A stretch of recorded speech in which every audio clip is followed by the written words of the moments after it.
Shalom, shalom everyone! It's Noreen Eway. For today's video, ito yung karugtungan ng aking Tuesday na trabaho. Kinuha ko yung hearing aid ni Lola dito sa Steiner, isang company na gumagawa ng hearing aid. Kasi nasira ni Lola nung last month. So, 2 weeks kong hinintay yung kanyang right hearing aid. So, binalik ko yung temporary.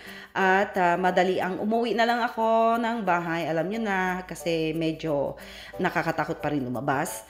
And nakita ko marami kaming kanin ni Lola. Tinry kong magluto ng sinangag. Ito ang aking mga ingredients ng garlic, sibuyas, tapos yung hotdog, 4 pieces, ginayat ko into cubes, at 3 pieces ng egg, at wala, at nagluto ako ng konting chicken tocino na aking ginawa homemade. So nagisa na ako niyan ng garlic, then bawang, tapos yung hotdog.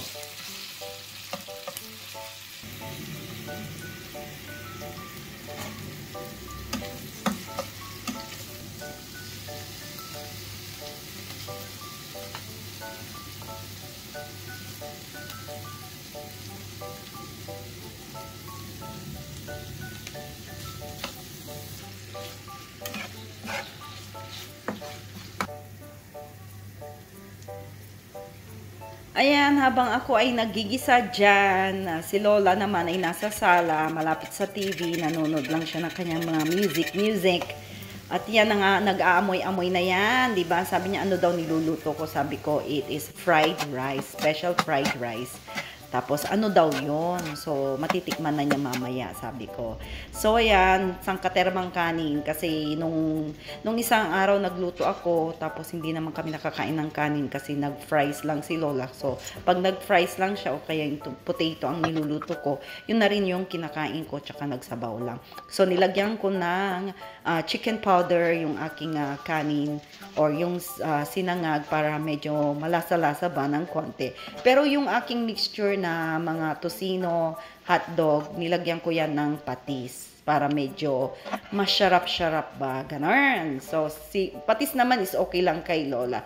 Konti lang naman siya, pampalasa din ng aking sinangag. And, ayan, mekos-mekos, diba? Yung nilulutuan ko dyan din yung mamad namin, guys. So, hindi ko na yan binubuksan yung aming window. So, amoy na amoy yan sa bahay ni Lola. So, ayan na. Tapos na ang aking sinangag. Yummy, yummy, yummy, yummy, yummy. Wala na namang diet na ito, guys. So, ito na. Taste test.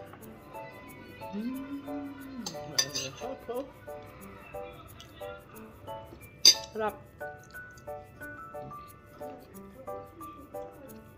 So, yan, tinuturo ko yung lips. Bakit may red? Kasi parang meron akong pigsa sa aking lips na ewan ko. Nung nagkaroon ako ng sipon, nagkatrangkaso, may tumubong parang mga butig-butig sa aking lips. Hindi ko alam kung bakit. So, inom-inom tayo ng grape juice yan, guys. Refreshing talaga. At busog na naman tayo. And after that, syempre, pag busog, magstay muna sa labas ng kahit 30 minutes kami ni Lola bago kami matulog ng tanghali. At napakatahimik, guys. Bus lang talaga yung dumadaan dito para maingay, di ba? Pero tuloy pa rin ang buhay, tuloy pa rin ang trabaho ng mga tao dito. Kahit ganito yung sitwasyon namin dito sa Israel. And as usual, please pray for Israel, guys, na sana matapos na yung mga kaguluhan dito sa ibang bansa, no? So, God bless everyone. Bye!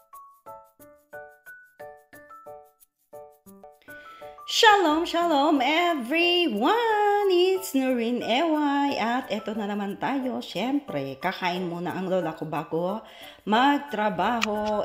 Nag-decide kami na maglakad ni Lola dito sa garden, sa bandang gilid at sa likod. At nakita niya ang kanyang gather or yung pader na halaman. Medyo lumaki na. So, habang nakaupo kami dyan, daldal ng daldal.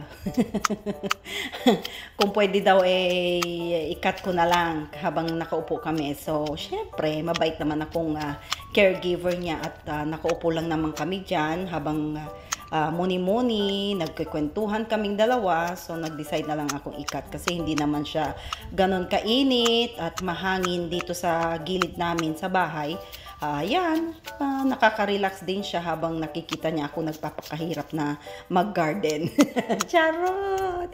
Pero okay lang kasi alam naman ng mga Pilipina guys, alam nila kung paano nila gawin yung trabaho nila.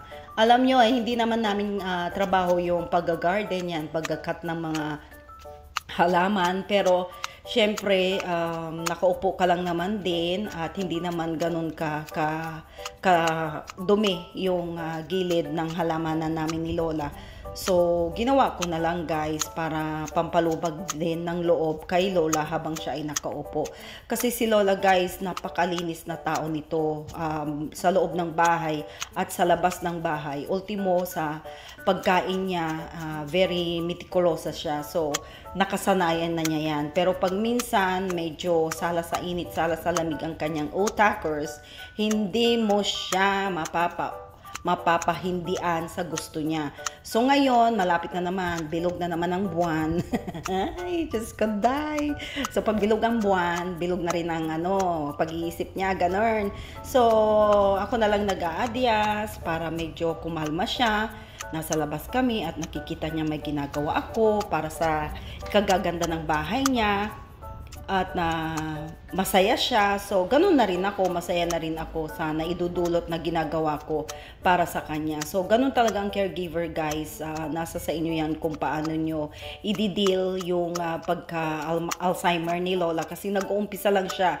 Hindi naman siya araw-araw, pero meron talagang once a month or 2 times a month na iba talaga yung timpla ng pag-iisip niya na parang bata na laging galit, na ayaw niyang turuan, ayaw niyang matulog sa tamang oras, ayaw niya nang uminom ng gamot. So as much as possible, kung ano yung gusto niya, binibigay mo minsan. Pero pag sumusobra na siya at hindi tama, talagang nasisigawan mo din. Pero normal lang yan, yung pagalitan mo siya, masigawan mo siya, pero wag na wag mo siyang sasaktan. Kung hindi, sa rehas ka mapupunta, ganun. Bawal pong sakta namang matatanda dito, no? So, ayan, malapit na akong matapos sa awa ng Diyos, o diba? Hindi naman ganun kalakihan yung kinat ko dito. Pero ang ganda ng flower na yan kasi purple, kaya lang ayaw niya talaga. At bumabagsak siya talaga guys pag lumaki na. And medyo palapit-lapit na ang winter, so tama lang naman na binawasan namin ng konti ni Lola. Ayan, at sinisilip-silip ko lang siya kung anong ginagawa niya. Kasi pag nakaupo lang din naman kami, ang ginagawa niya, nakapikit. Tulog ng tulog. So, mas mabuti na lang na kami ay maglinis ng garden at hindi siya natutulog, diba? Tapos, after that, pag ganyan, diba? Mabigat yan pag inilalagay ko sa dulo. So, yung pagtatapon na yan is sa Monday pa yan. So, ayan, tinapos ko na ng konti at hindi ko na dinakot kasi napakainit. So, God bless everyone. Bye! Shalom, shalom everyone! Good morning! At yan, high-tech, diva. Medyo may araw na dito sa bintana namin ni Lola. So, sinara ko na ng konti bago ako magluto-luto. And it's a beautiful morning talaga at tahimik. Ilang araw ng tahimik guys. At sana dire-diretso na ito para maging normal naman ang tulog namin ni Lola. Pero actually, pag nag-a-alarm na, in-advise ng mga anak na hindi ko na itatayo si Lola at ako na lang ang pupunta ng bomb shelter. So, ayan, it is Friday morning. So, bago magtrabaho at magluto for our dinner this Friday, kasi Yom Kippur po, Yom Kippur mamaya. So, magluluto na ako ng maaga kasi papaliguan ko si Lola. So, kape-kape muna tayo. So, yan naman ang routine namin ni Lola. Magkakape kami, chika-chika, diba? And then, after coffee, nag-decide muna akong kumuha ng aking calamansi or limonada. Ayan, yan ang lime dito sa garden. And this is how many years na pinatanim nung anak na lalaki ni Lola, yung namatay na. So, yan. Kumukuha na ako kasi medyo malalaki na at nagyayelo na. So, pag nagyelo na, mahuhulog na. So, sayang naman, diba? So, yan ang ginawa ko, guys. At every hapon, Ang ginagawa ko naman, tsaka tanghali, uminom nang ako ng lemonada. Diba? Sige. Naka-short pa dyan ng Inday Garutay. Walang magawa. Mainit pa this morning kasi tumirik yung araw. Pero yung hangin naman is malamig-lamig na. Ayan, nag-start na siyang lumamig at si Lola medyo nakapadya-padyama na. Alam niyo naman, pag medyo matanda, nakagaya ko, charot. So, ayan, pinakita ko sa inyo, yan ang akin nakuha. Nag-yellow na. Pero ang sarap niyan, guys, na itimpla at medyo mainit-init na water. Yan ang iniinom ko na lang ng tanghali imbes na yung soft drinks. So, ayan, nag-prepare na ako ng aking iluluto this Friday. As usual, hindi mawawala ang fish fillet sa mga Hudyo kasi yan ang unang pagkain nila na kinakain every Friday. Ayan, hinuhugasan ko rin yung aking chicken. Hindi ko pa alam kung paano ko iluluto ito. Nagde-decide ako or tatanungin ko si Lola kasi hindi ako pwedeng magluto ng Yom Kippur or anything na sa Esh. Bawal po talaga. Very sacred at very holy ang ganitong holiday nila. Talagang as in fasting sila for 24 hours. No food and no water.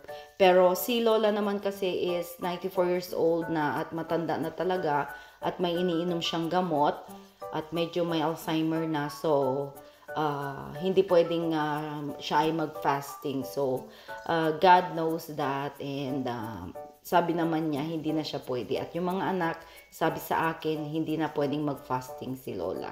Pero sa aming mga Filipinos here sa caregiver, pwede po kaming kumain at magpainit sa microwave. Pero yung magluto talaga sa